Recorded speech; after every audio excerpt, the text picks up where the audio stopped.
الحمدللہ رب العالمین والعاقبۃ للمتقین والصلاة والسلام علی من کان نبیا وآدم بین الماء والطین وعلی آلہ واصحابہ اجمعین، اما بعد فاعوذ باللہ من الشیطان الرجیم، بسم اللہ الرحمن الرحیم۔ لقد ارسلنا رسلا وجعلنا لهم ازواجا وذرية فانكحوا الایام منکم۔ صدق اللہ مولانا العظیم وبلغنا رسوله النبی الامین الکریم ونحن علی ذلک لمن الشاہدین والشاکرین والحمد للہ رب العالمین۔ کیا قیامت ہے کہ اب ناقہ سواران عرب، سبحان اللہ، کیا قیامت ہے کہ اب ناقہ سواران عرب پیروی کرتے ہیں کفار ہودی خانوں کی۔ اب خدا ہی میری کشتی کو بچائے تو بچے، ظلمتیں یاس کی ہیں شام ہے طوفانوں کی۔ بارگاہ رسالت میں عقیدت و محبت کے ساتھ ایک بار جھوم جھوم کر ہدیہ درود پیش کرا اور پڑھا اللہم صلی علی سیدنا مولانا محمد وعلی آلہ سیدنا مولانا محمد وبارک وسلم علیہ۔ صلاۃ و سلام دائما علیک حبیبی یا رسول اللہ صلی اللہ علیہ وسلم۔ صلاۃ و سلام دائما علیک یا حبیب اللہ۔ حضرات، یہ شادی خانہ آبادی کا پروگرام ہے۔ ہمیں بتایا گیا 10:30 یا 11:15 سے پہلے پروگرام ختم کر دیں۔ زیادہ وقت نہیں، بس تھوڑا سا وقت ہمارے پاس ہے۔ آپ دیکھیے مسلمانوں، میں آپ سے عرض کرنا چاہتا ہوں کہ یہ رشتہ جو رشتہ ازدواج ہوتا ہے، جسے ہم نکاح کہا کرتے ہیں،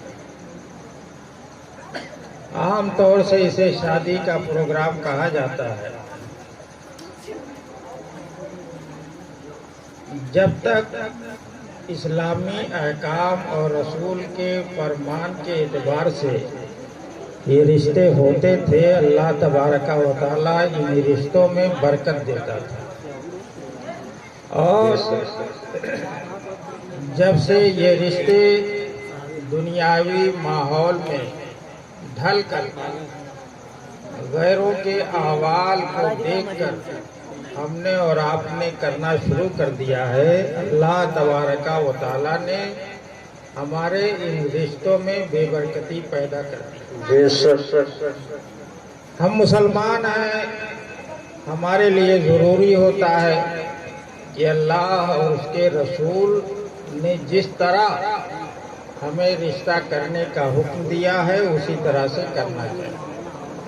آپ دیکھیے، اگر ہمیں کوئی رشتہ کرنا ہوتا ہے، بہو کی تلاش ہوتی ہے، ہم چاہتے ہیں کہ اپنے بچے کے لیے کسی بہو کو اپنے گھر میں لائیں، تو ہمارا اور آپ کا نظریہ ہوتا ہے، اس کا مکان دیکھا جاتا ہے، اس کی جائیداد دیکھی جاتی ہے، اس کا مرتبہ دیکھا جاتا ہے۔ ہم دیکھتے ہیں کہ اس کے پاس مال کتنا ہے، جہیز کتنا دے گا، اس کے پاس زمین جائیداد کتنی ہے، یہ کتنا صاحب استطاعت ہے، اسی حساب سے ہم رشتہ طے کرتے ہیں۔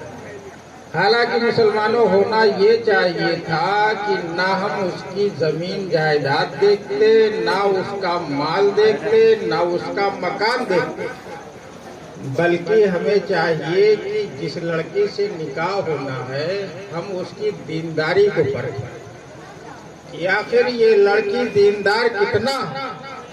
اگر ہم اپنا یہ معیار بنا لیں تو مسلمانوں ہمارے گھر کا ماحول بہت بہتر ہوگا۔ بے شک ہمارے گھر کے اندر برکت ہوگی، ہمارے گھر کے اندر افلاس کا داخلہ کبھی نہیں ہوگا، مفلسی کبھی نہیں آئے گی، غربت ہمارے گھر میں کبھی نہیں ہوگی۔ آئیے ہم بتائیں یہ نکاح کیوں کیا جاتا ہے؟ اللہ کے رسول صلی اللہ علیہ وسلم کا فرمان ہے، حدیث مبارکہ ہے، ان ابن ابی نجیع قال قال رسول اللہ صلی اللہ تعالی علیہ وسلم مسکین مسکین رجل لیست له امرأة قال وإن كان کثیر المال قال وإن كان کثیر المال۔ اللہ کے رسول صلی اللہ علیہ وسلم نے ارشاد فرمایا ہے، مسکین ہے ایسا آدمی جس کے پاس عورت ہے۔ صحابہ نے عرض کیا یا رسول اللہ اگرچہ وہ بہت زیادہ مالدار ہو، سرکار نے ارشاد فرمایا اگرچہ وہ بہت زیادہ مالدار ہو۔ اللہ کے رسول نے پھر ارشاد فرمایا مسکینۃ لیسا لہو رجل قالوا وإن كانت کثیرۃ المال قال وإن كانت کثیرۃ المال۔ پھر اللہ کے رسول نے ارشاد فرمایا مسکین ہے ایسی عورت جس کے پاس مرد نہ ہو۔ صحابہ نے عرض کیا یا رسول اللہ اگرچہ اس کے پاس مال بہت زیادہ ہو، سرکار نے ارشاد فرمایا اگرچہ اس کے پاس مال بہت زیادہ ہو۔ یہ حدیث مبارکہ ہمیں بتاتا ہے کہ اگر ہمارے گھر میں مال ہے، مرد ہے، اس کے پاس عورت نہیں تو وہ بھی مسکین۔ عورت ہے اگرچہ وہ مالدار ہے، اس کے پاس مرد نہیں ہے تو وہ بھی مسکینہ۔